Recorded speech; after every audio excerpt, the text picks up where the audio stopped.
इस वीडियो के माध्यम से हम मध्य प्रदेश गोवंश वध प्रतिशत अधिनियम 2004 कंप्लीट करने वाले हैं। जो आपका एमपी असिस्टेंट प्रोफेसर एग्जाम हो या MP food safety officer exam हो या वेरियस एग्जाम हो, पेपर 1 सभी के लिए कॉमन होता है। उसके यूनिट 3 का टॉपिक है मध्य प्रदेश गोवंश वध प्रतिशत अधिनियम। ठीक है, the Madhya Pradesh cow slaughter prohibition act. इसकी पीडीएफ मैं अपने टेलीग्राम चैनल पे अपलोड कर दूंगा, वहाँ जाके आप इसे रिवाइज कर सकते हो। इसमें जो हाईलाइटेड पार्ट है वो मोस्ट इंपॉर्टेंट है। ऐसे ही रूप में मैं अपने टेलीग्राम चैनल पे इसकी पीडीएफ अपलोड कर दूंगा। चलिए वीडियो शुरू करते हैं।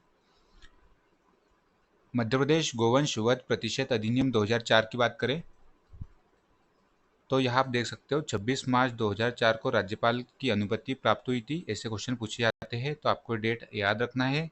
और प्रकाशित कब हुआ था? 29 मार्च 2004, और इसी डेट को यह इन्फोर्स हो गया था।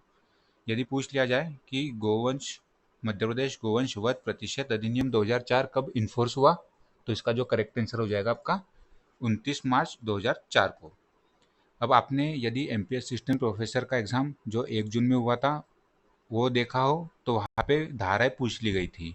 ठीक है, तो हमें धाराएं भी कुछ करनी होगी ताकि हमारे क्वेश्चन छूटे नहीं। जो इम्पोर्टेंट होगी वो हम करेंगे। पहले मैं आपको शॉर्ट में पूरा एक्ट बता देता हूँ, फिर जो इम्पोर्टेंट सेक्शन होंगे, धाराएं होगी, वो मैं आपको बता दूंगा। सेक्शन 1 धारा 1। ठीक है, जो धारा 1 है वह उसमें संक्षिप्त नाम, विस्तार और प्रारंभ दिया गया है। जैसे इस अधिनियम का संक्षिप्त नाम मध्य प्रदेश गोवंश वध प्रतिशत अधिनियम 2004 होगा। इसका विस्तार मध्य प्रदेश के संपूर्ण राज्य में है।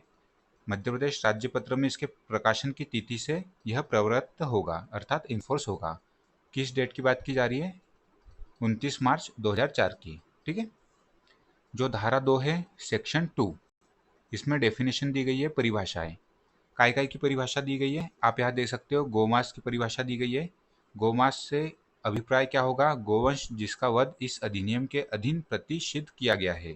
ठीक है, इंग्लिश में भी आप देख सकते हो। डेफिनेशन, बीफ किसे कहा जाएगा? Mean flash of cow progeny whose slaughter is prohibited under this act। ठीक है, सेकंड गोवंश का डेफिनेशन दी गई है जिसके अंतर्गत गाय, सांड, बैल, गाय के बछड़े इत्यादि आएंगे। फिर प्राधिकार की डेफिनेशन दी गई है, प्राधिकारी की संस्था की डेफिनेशन दी गई है। वध, वध किसे कहे गए तो इसमें डेफिनेशन दी गई है। वध से अभिप्रेत है किसी भी पद्धति से, चाहे वह कुछ भी हो, हत्या करना जिसमें इस प्रकार अंगहीन करना या कोई शारीरिक चोट पहुंचाना भी सम्मिलित है जिससे सामान्य अनुक्रम में मृत्यु हो जाए या अप्राकृतिक मृत्यु कारित करने के आशय से कोई कृत्य करना। ठीक है, आपको क्या याद रखना है? यह याद रखना है क्या? नहीं, केवल हमें यह याद रखना है कि धारा 2 में सेक्शन 2 में डेफिनेशन दी गई है। जैसे गोमांस, गोवंश, सक्षम प्राधिकारी संस्था, वध, परिवहन। परिवहन मतलब ऐसा साधन जिससे उनका ट्रांसपोर्ट किया जाएगा। ठीक है, फिर इसमें परिवाहक, पशु चिकित्सा अधिकारी और यान, इनकी भी डेफिनेशन दी गई है सेक्शन 2 में। अब सेक्शन 3 की बात कर लेते हैं हम। पशु चिकित्सा अधिकारी की नियुक्ति। जो पशु चिकित्सा अधिकारी होगी उसकी नियुक्ति कौन करेगी? Government of Madhya Pradesh. ठीक है, इस एक्ट के तहत। Appointment of veterinary officer, the commissioner cum directorate of veterinary services Madhya Pradesh में बी बाय जनरल और specific order appoint for the purpose of this act. ठीक है, गवर्नमेंट ऑफ मध्य प्रदेश पशु चिकित्सा अधिकारी की नियुक्ति करेगी। धारा 4 सबसे इंपॉर्टेंट है, गोवंश के वध पर प्रतिषेध लगाता है। सबसे मोस्ट यदि मेरे को पूछे एक धारा कौन सी है तो धारा 4 है। ठीक है, मोस्ट इंपॉर्टेंट सेक्शन ऑफ जो मध्य प्रदेश गोवंश स्लॉटर प्रोहिबिशन एक्ट है उसका। ठीक है, गोवंश के वध का प्रतिषेध लगाता है धारा 4। इसमें आप पढ़ सकते हो क्या लिखा है।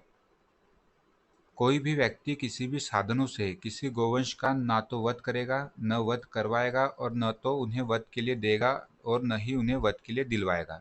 ना देगा, न दिलवाएगा, करेगा, न करवाएगा। ठीक है, ये गोवंश के वध पर प्रतिषेध लगाती है धारा 4। धारा 5 की बात करें, गोमांस रखने और उसके परिवहन पर प्रतिषेध। ठीक है, गोमांस रखने पर भी प्रतिबंध है और उनका परिवहन भी नहीं किया जा सकता, ट्रांसपोर्टेशन में भी उनका यूज नहीं किया जा सकता। ठीक है, इसको उल्लंघन माना जाएगा और पेनल्टीज भी है इसके लिए 6 माह से लेकर 3 साल और धारा 4 के तहत अपराध होगा तो उससे 1 साल से लेके 7 साल तक का जेल की सज़ा हो सकती है। इसे हम आगे डिस्कस करने वाले। ये आप देख सकते हो जो सेक्शन 3 है वो अपॉइंटमेंट ऑफ वेटनरी ऑफिसर है। Section 4 prohibition of the slaughter of cow progeny, ये इंपॉर्टेंट है, सबसे most important section of this act. उसके बाद जो सेक्शन 5 है prohibition on the possession and transportation of beef, beef के जो ट्रांसपोर्टेशन और पोजेशन को यह एक्ट प्रोहिबिट करता है। अब धारा 6 देखते हैं। वध के लिए गोवंश के परिवहन पर प्रतिषेध लगाता है यह एक्ट। ठीक है,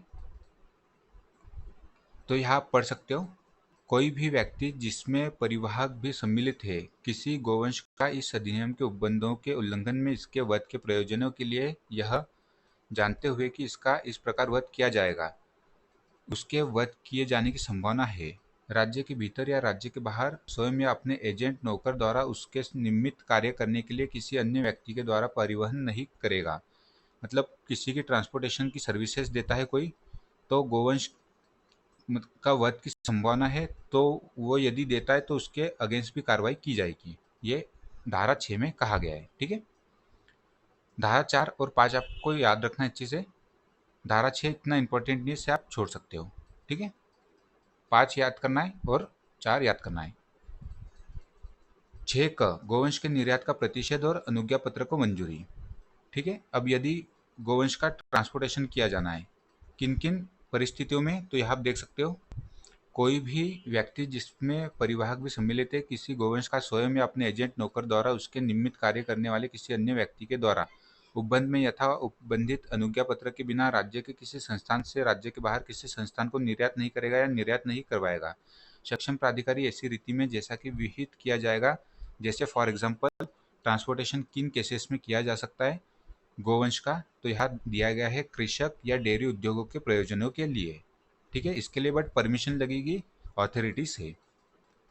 यहाँ आप देख सकते हो, धारा 6 क कहता है गोवंश के निर्यात का प्रतिषेध और अनुज्ञा पत्र का मंजूर किया जाना। ऐसे तो गोवंश का प्रतिषेध होता है ट्रांसपोर्टेशन पर, बट कुछ कंडीशन में छूट दी जाएगी, फॉर एग्जाम्पल एग्रीकल्चर के लिए और डेयरी उद्योगों के लिए। मध्य प्रदेश से गोवंश का निर्यात करने के लिए इस निमित्त आवेदन प्रस्तुत किए जाने के 7 दिन के भीतर, ये आप देख सकते हो, 7 दिन के भीतर अनुज्ञा पत्र मंजूर कर दिए जाएंगे।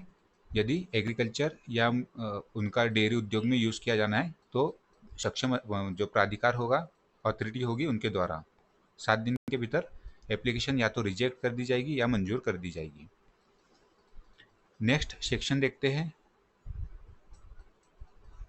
6 ख। इसमें दिया गया है मध्य प्रदेश से होकर गोवंश के परिवहन का प्रतिषेध और अभिवहन अनुज्ञा पत्र का दिया जाना। ठीक है, इतना इंपॉर्टेंट नहीं है, इसे आप छोड़ सकते हो। 7 संस्थाओं का सुदृढ़ीकरण प्रभारों का उद्ग्रहण, ये भी आप इतना इंपॉर्टेंट नहीं, इसे छोड़ सकते हो। अब सबसे जो इंपॉर्टेंट सेक्शन आता है वो है धारा 9, वेरी इंपॉर्टेंट, इसमें दंड के प्रावधान दिए गए हैं। ठीक है, यदि धारा 4 के तहत कोई उल्लंघन किया जाता है तो उस केस में कम से कम 1 वर्ष और मैक्सिमम 7 वर्ष का कारावास हो सकता है जुर्माने के साथ। धारा 4 की क्या थी, हमने देखा था ऊपर, गोवंश के वध पर प्रतिषेध लगाती है धारा 4। ठीक है, धारा 4 में अलग सजा का प्रावधान है, जबकि धारा 5 और धारा 6 के उल्लंघन पे अलग सजा का प्रावधान है। मैं आपको बता देता हूँ, जो पेनल्टीज दी गई है शास्ति, वो धारा 9 में दी गई है। धारा 9 में यह कहा गया है कि धारा 4 के उल्लंघन पर कम से कम 1 वर्ष और मैक्सिमम 7 वर्ष तक का कारावास हो सकता है।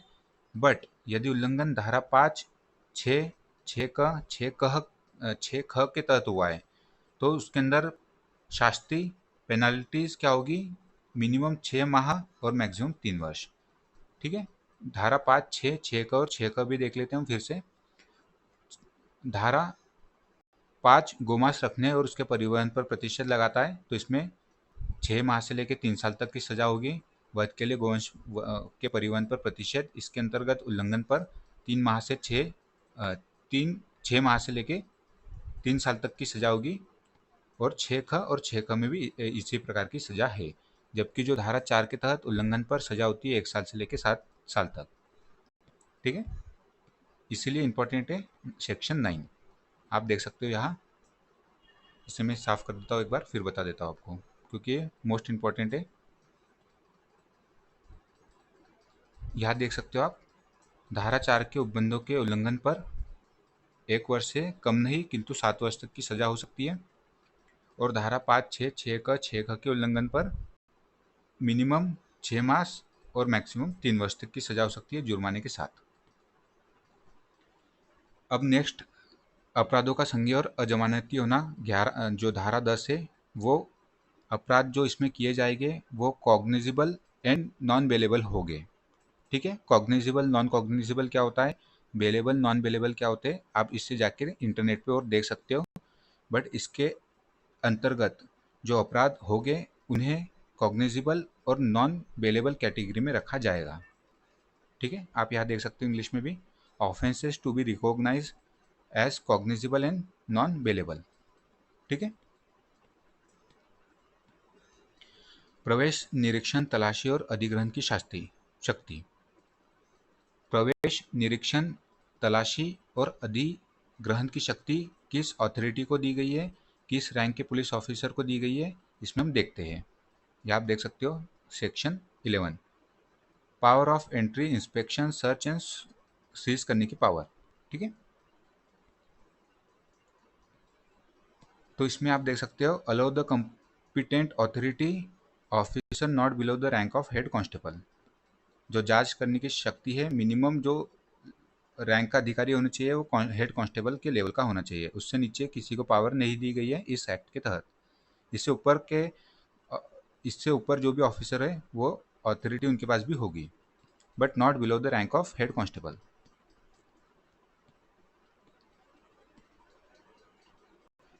अब अधिग्रहण के आदेश के विरुद्ध अपील, जो इन अधिकारियों के विरुद्ध अपील कहाँ की जाएगी, तो 30 दिनों के भीतर संभागीय आयुक्त में की जा सकती है। आप इस पॉइंट को भी ध्यान रखिएगा।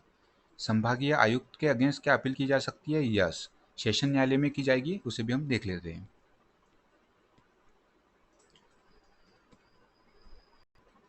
अब यहाँ देख सकते हो सेक्शन 11 ख, अपील प्राधिकारी के आदेश के विरुद्ध सेशन न्यायालय के समक्ष पुनरीक्षण। ठीक है, सेशन न्यायालय में भी अपील की जा सकती है संभागीय आयुक्त के अगेंस्ट। फिर जो सेक्शन 12 है, पुनर्वास के संदर्भ में है, ये इंपॉर्टेंट नहीं इतना। फिर उसके बाद अभिग्रहित गोवंश का पोषण, ये भी आप छोड़ सकते हो दोनों।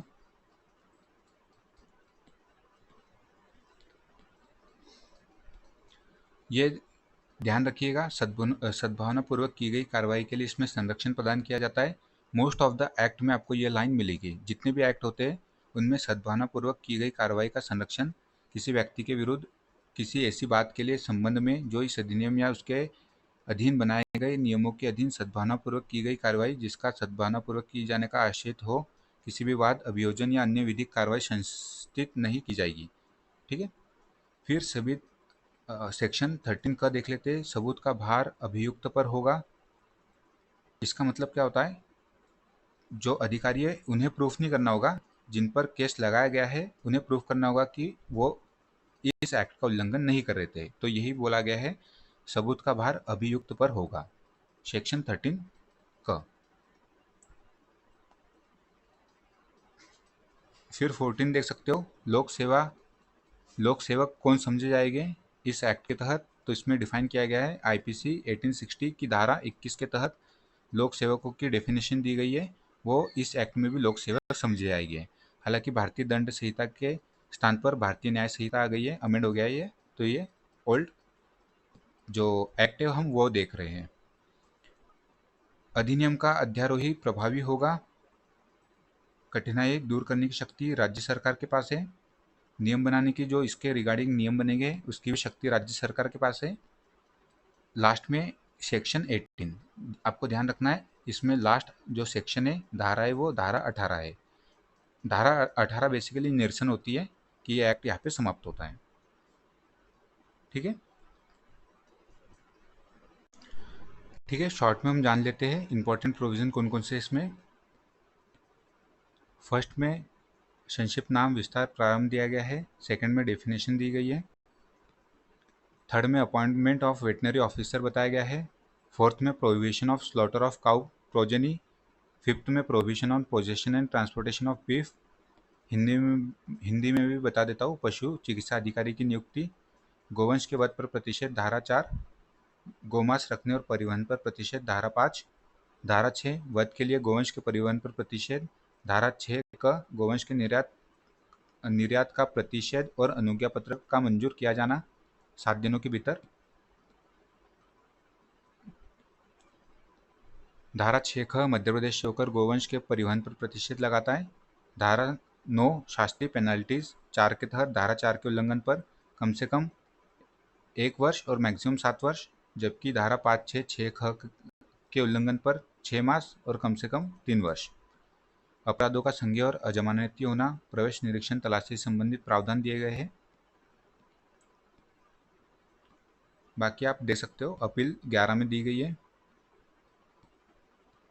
पुनर्वास 12 में दिया गया है, रिहेबिलिटेशन सद्भावनापूर्वक की गई कार्रवाई 13, लोक सेवक समझा जाएगा 14 में, 16 में कठिनाई दूर करने की शक्ति राज्य सरकार के पास है, नियम बनाने की शक्ति भी राज्य सरकार, और लास्ट है आपका 18 निरसन, ठीक है, रिपील।